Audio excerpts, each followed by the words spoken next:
linda que estás, la verdad, estás en tu mejor momento. Igual vos nunca te olvides de avisarme cuando necesitas agua o tal vez que te cambie la tierra, te ponga alguna cosita. Igual nos llevamos muy bien. Como verán, me encanta cultivar plantas aromáticas, obviamente. El laurel, el orégano, el tilo, la melisa. Pero sembrar una huerta que hasta ahora nos resulta tan fácil y que cualquiera puede hacer hasta en su balcón, no fue así para los primeros habitantes de la Tierra. El comienzo de la agricultura fue decisivo para la conformación social y económica del mundo antiguo. Parece increíble, ¿no? Los invito a ver todo lo que tenemos en el programa de hoy. Hoy vamos a conocer a las primeras civilizaciones de la antigüedad. Descubriremos cómo vivían esos pueblos primitivos y vamos a entender por qué la aparición de la agricultura fue un cambio fundamental en los hábitos, la cultura y los rituales de aquellos hombres y mujeres. Profe, ¿cómo anda? ¿Sabe lo primero que me gustaría saber?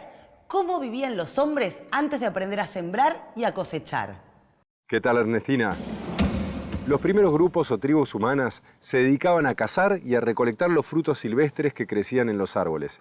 Por eso eran nómades, porque se veían obligados a viajar, a trasladarse buscando su alimento. Claro, el día que el primer hombre sembró la primera semilla, se tuvo que quedar a esperar que creciera. Podríamos pensarlo así, y a partir de ese momento dejaron de ser tribus nómades y pasaron a ser pueblos sedentarios. ¿Vieron, chicos, cuántos cambios por una plantita?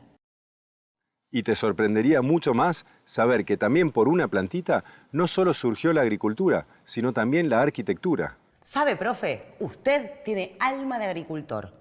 ¿Yo? ¿Por qué? Porque me siembra un montón de dudas. ¿No me cuenta un poco más? Yo ya me voy preparando, voy atrasando todos los relojes porque parece que vamos a viajar en el tiempo. Sí, Ernestina, pero te cuento que para hablar de la etapa a la que vamos, tendríamos que dejar de lado los relojes, porque los primeros hombres tenían otras formas de medir el tiempo. En realidad, fue la agricultura la que ayudó a medirlo. Cuando los hombres primitivos necesitaron entender el ciclo de las estaciones, la puesta y la caída del sol y las etapas de siembra y cosecha, que en la prehistoria, en el período que llamamos neolítico, el hombre comenzó a vivir socialmente, en grupos, y realizó los descubrimientos fundamentales que necesitaba para subsistir y mejorar su vida. Podemos pensar que la idea de progreso surgió con estos hombres. Se dieron cuenta de que podían vivir mejor, hacer del mundo un lugar menos hostil.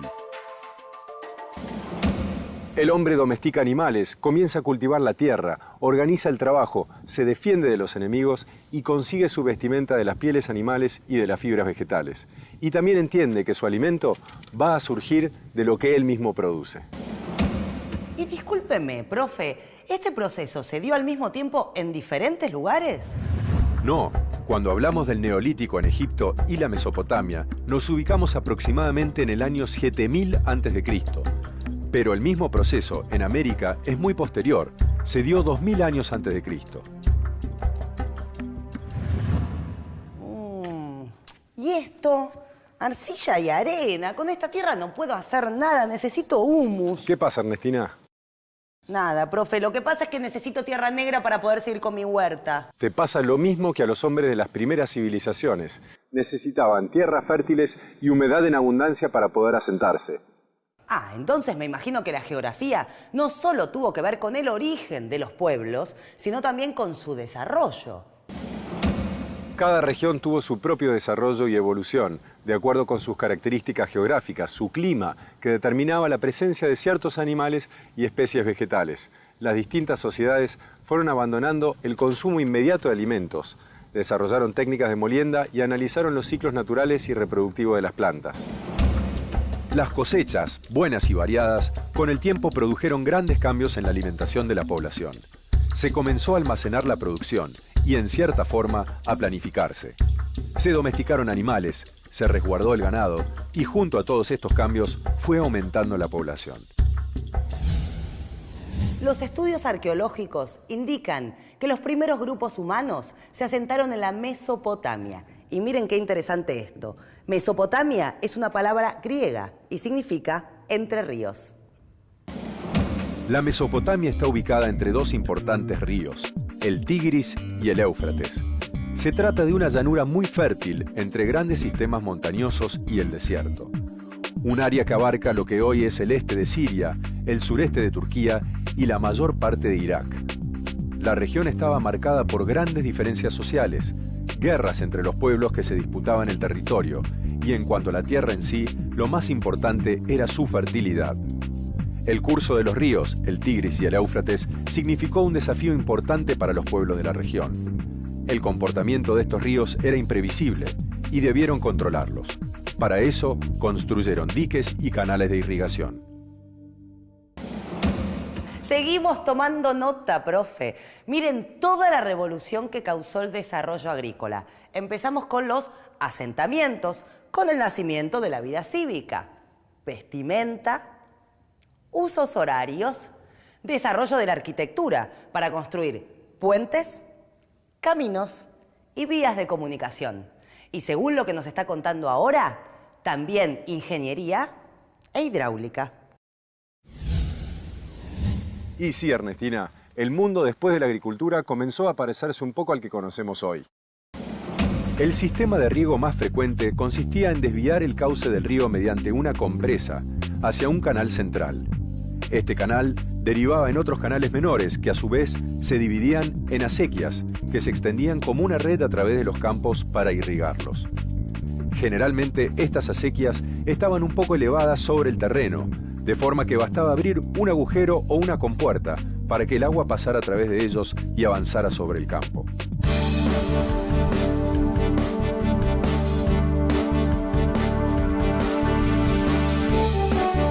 Último momento. Según las informaciones que manejamos en nuestra redacción, esta semana la creciente del Tigris y del Éufrates puede ser tan violenta que hay riesgos que cedan los diques y gran parte de las cosechas sean arrasadas. Historiadores, estos pueblos primitivos también tuvieron que enfrentar condiciones climáticas extremas. Vamos al móvil desde Nippur. Hola Ernestina, Mesopotamia informa. Parece ser que esta vez la creciente podría estar acompañada de una fuerte tormenta de polvo del desierto. Esto podría ser asfixiante para la gente, para los animales y además la lluvia torrencial que se anuncia podría convertir al suelo en un mar de barro. Ernestina, ¿me escuchás? Ernestina, ¿estás ahí? Ernestina, ¿me escuchás? Uy, sí, profe, discúlpeme, sabe que me quedé dormida, pero estaba soñando algo increíble. ¿Cómo hubiese sido un noticiero de entonces? Bueno, nada más alejado de aquellos hombres que la televisión.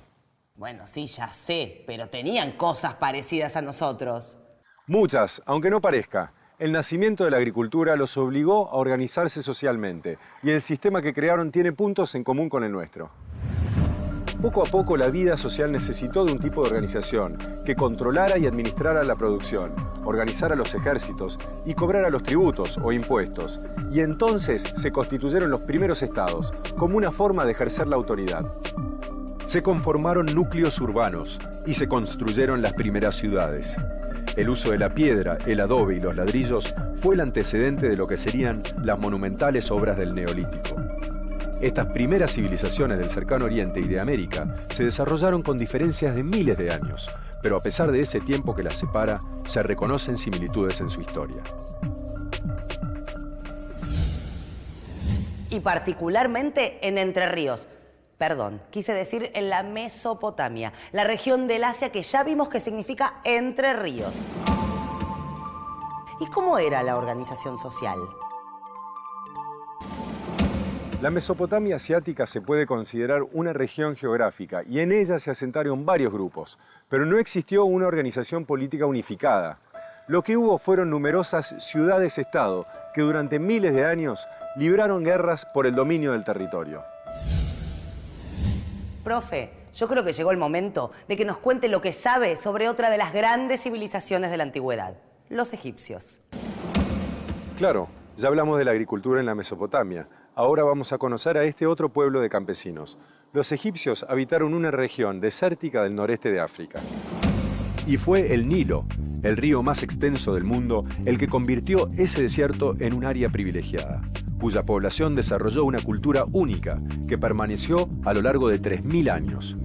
Los antiguos egipcios llamaron Tierra Negra a la franja de 1000 kilómetros de largo del Nilo y de 10 a 20 de ancho en sus márgenes.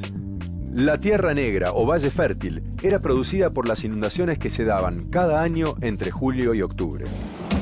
El agua de estas inundaciones arrastraba limo y otros sedimentos del lecho del río.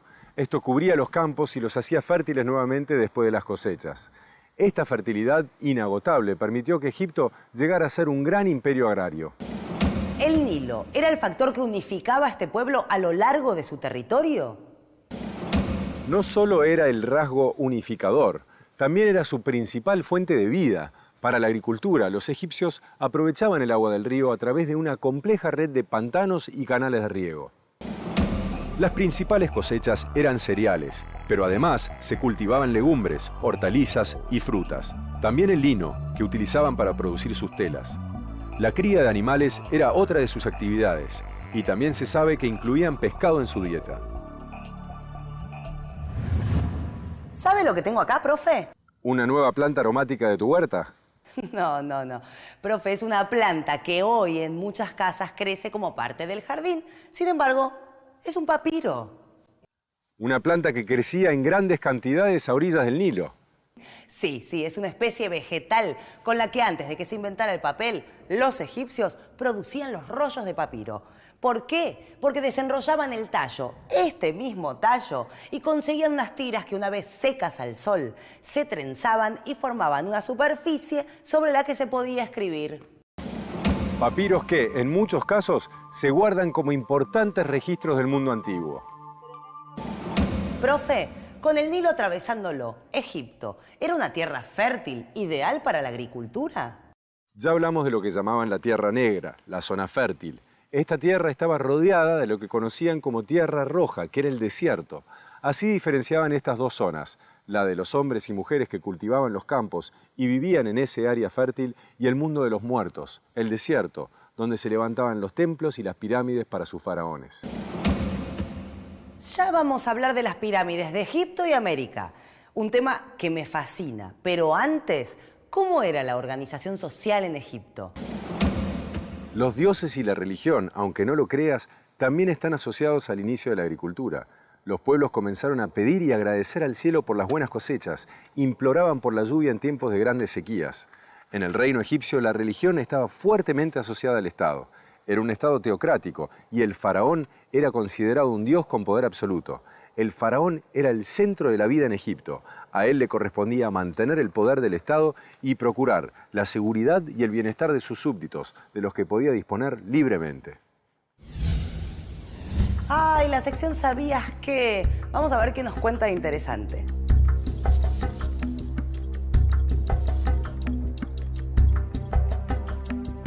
¿Sabías que desde los primeros tiempos los faraones organizaron las tareas agrícolas, dirigieron las obras de canalización y controlaron el depósito de las cosechas que se hacían en los almacenes reales? ¿Sabías que siempre que el faraón lo requería, los campesinos estaban obligados a trabajar en las obras públicas, en la construcción de monumentos o alistarse como soldados? ¿Sabías que estos hombres, si bien no eran libres, tampoco podían considerarse esclavos?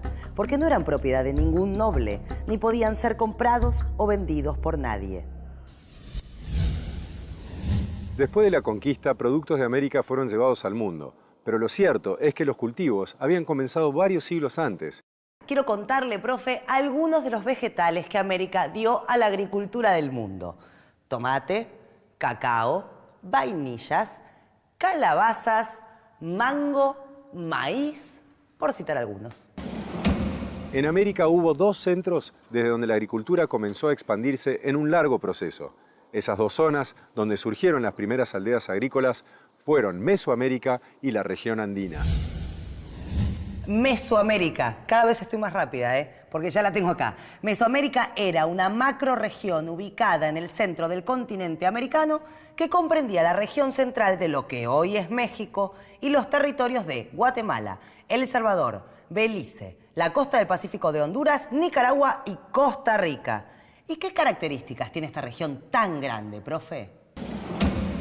Muy diversas. Comprende altiplanos, zonas muy bajas y condiciones climáticas muy distintas. De toda la región, México fue uno de los centros de origen, domesticación y dispersión de la agricultura hacia otras regiones de América del Sur, hace 5.000 o 6.000 años. Por las irregularidades del clima en Mesoamérica, sus pobladores tuvieron que aprender a usar al máximo los recursos ecológicos con que contaban. Un sistema de cultivo importante desarrollado en el Valle de México fue la técnica agrícola de las llamadas chinampas. ¿Chinampas? Espere, profe, porque encontré la oportunidad de algo que me gusta mucho hacer, que es preguntarle a nuestro querido diccionario. ¿Qué son las chinampas?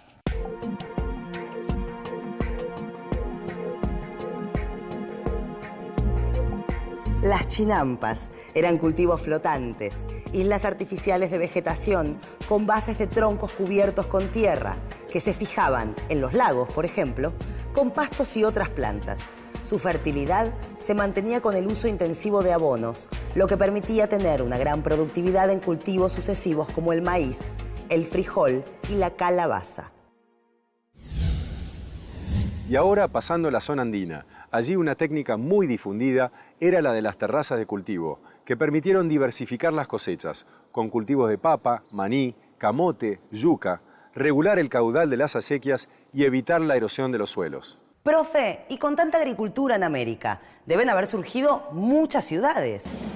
Las primeras ciudades americanas surgieron cuando fue necesario construir obras y aplicar diversas técnicas para suministrar agua para riego y extender las tierras cultivables. Tanto hablar de América y de sus primeras ciudades que me dio ganas de visitarlas a todas. El turismo de todo el mundo viene a conocerlas. Tengo la cámara lista. Si me espera un minuto, la cuelgo. Y le digo, ¿no podríamos hacer un viajecito, profe, aunque sea con la imaginación? ¿Por qué no? Vamos a recorrerla juntos. Teotihuacán, ubicada a 45 kilómetros de la actual Ciudad de México, fue la megalópolis de América. Un centro urbano religioso que llegó a tener una población de más de 100.000 habitantes. ¿Más de 100.000 habitantes? ¡Qué increíble! ¿Cómo producían alimentos para tanta gente? Utilizaban extensas superficies de cultivo bajo riego y para eso se desarrollaron importantes obras hidráulicas. Esta es la ciudad maya de Chichén Itzá, en la península de Yucatán, en México. Su edificación más conocida es el templo de Kukulcán, también llamado El Castillo, una pirámide de 30 metros de altura, con 9 cuerpos escalonados y 4 grandes escalinatas, una de cada lado de la pirámide. Otros edificios de esta ciudad eran el Templo de los Guerreros, también sobre una pequeña pirámide, y el del clásico juego de pelota de los mayas. Ah, estas fotos están buenísimas. Profe, ¿podemos seguir por Uxmal, también en la península de Yucatán? Sí, este es el sitio más importante del período clásico maya y la más alta expresión del estilo arquitectónico Puuc, un estilo de diseños cargados y geométricos y de construcciones proporcionadas y decoradas. Allí se encuentra la pirámide o Casa del Adivino, de 35 metros de altura, la pirámide del Mago, el Palacio del Gobernador y el Cuadrángulo de las Monjas, nombre que le pusieron los españoles porque los 24 ambientes que tenía les recordaba a las celdas de un convento. Cada 52 años fue construido uno de estos edificios. Ese periodo era un ciclo místico para los mayas. ¿Y Tikal, profe, en Guatemala? Tikal es el más grande de los 3.000 sitios arqueológicos mayas de Guatemala. Era una gran ciudad y también centro de enseñanza de astronomía, matemáticas y arte. Los mejores ejemplos de su estilo arquitectónico son las pirámides gemelas que se encuentran una frente a la otra entre amplias plazas con estelas y altares.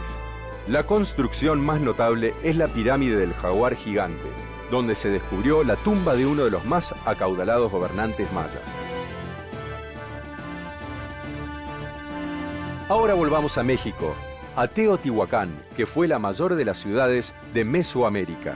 Su construcción más imponente es la Pirámide del Sol, la segunda en tamaño de México y la de mayor volumen entre las de este sitio arqueológico.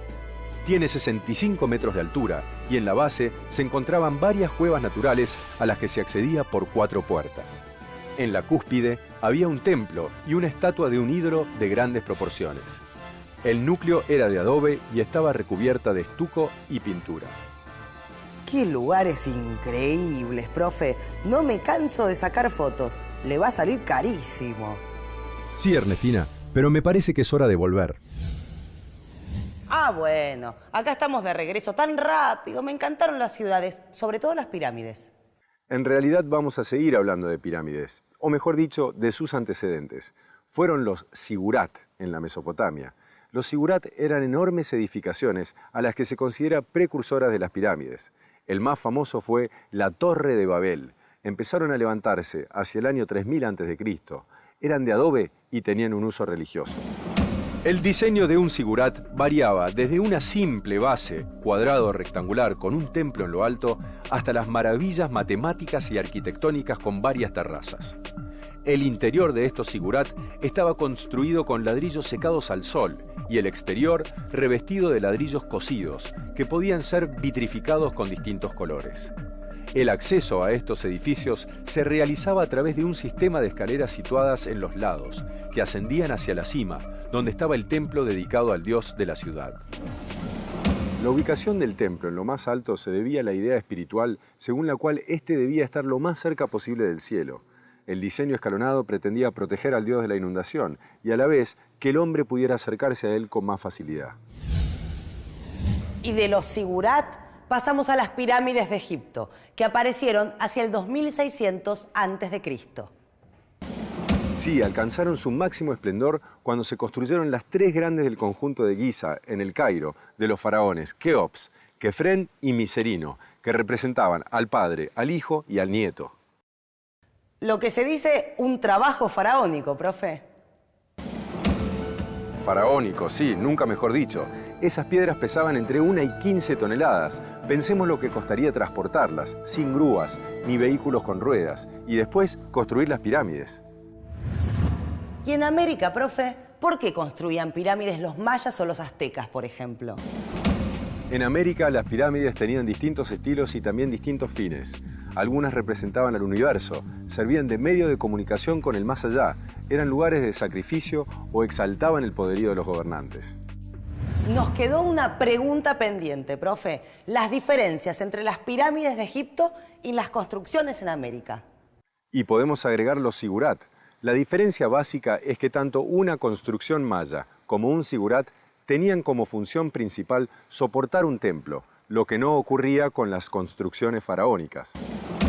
En los edificios monumentales de la Mesopotamia, donde se levantaron los zigurat, y también en América, se evidencia la unión entre la tierra y el cielo a través de las grandes escaleras, que permitían a los sacerdotes ascender a lo más alto y comunicarse con los dioses del cosmos.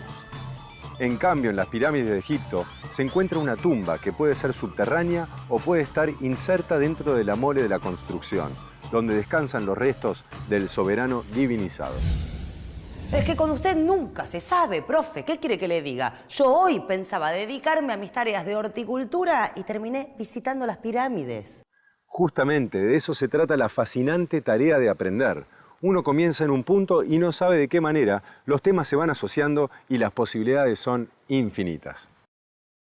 Por eso, profe, para ordenar y recordar lo que vimos hoy, preparé un machete legal. Quiero decir, preparé un papiro con algo que podríamos llamar una ayuda a memoria. ¿Vamos al repaso? Empezamos así.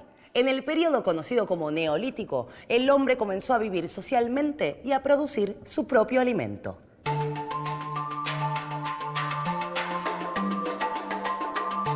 La aparición de la agricultura fue fundamental y se pasó de una economía depredadora a una productora. El Neolítico comenzó 7000 años antes de Cristo en la Mesopotamia y en Egipto, y mucho después, 2000 años antes de Cristo, en América. Durante el Neolítico las sociedades aprendieron a cultivar y almacenar los alimentos, a practicar la molienda, analizaron los ciclos de las plantas y comenzaron a planificar la producción. También se domesticó y resguardó el ganado. Así se mejoró la alimentación y comenzó a crecer la población. Se formaron los primeros núcleos urbanos y luego las ciudades. En el Neolítico también se construyeron obras monumentales como los zigurats en la Mesopotamia, antecedentes de las pirámides como las egipcias y las que levantaron los pueblos americanos. En nuestro continente, las primeras aldeas agrícolas se desarrollaron en Mesoamérica y en la región andina. ¿Qué tal, profe? ¿Algo que agregar a mi papiro? No, creo que queda muy claro cómo la aparición y el desarrollo de la agricultura fue un descubrimiento fundamental para estas civilizaciones. Un descubrimiento que mejoró la vida de la gente y transformó a sus sociedades en muchos aspectos. Al final, era como decíamos al principio, Todo comenzó con una plantita. La conclusión que sacamos es que el fruto de la tierra fue el símbolo más importante en los orígenes de la historia de las sociedades. Bueno, profe, a usted también le digo, la verdad para mí fue un día divino, pero yo quiero quedarme un poco a solas con ellas, para seguir conversando. Hasta la próxima.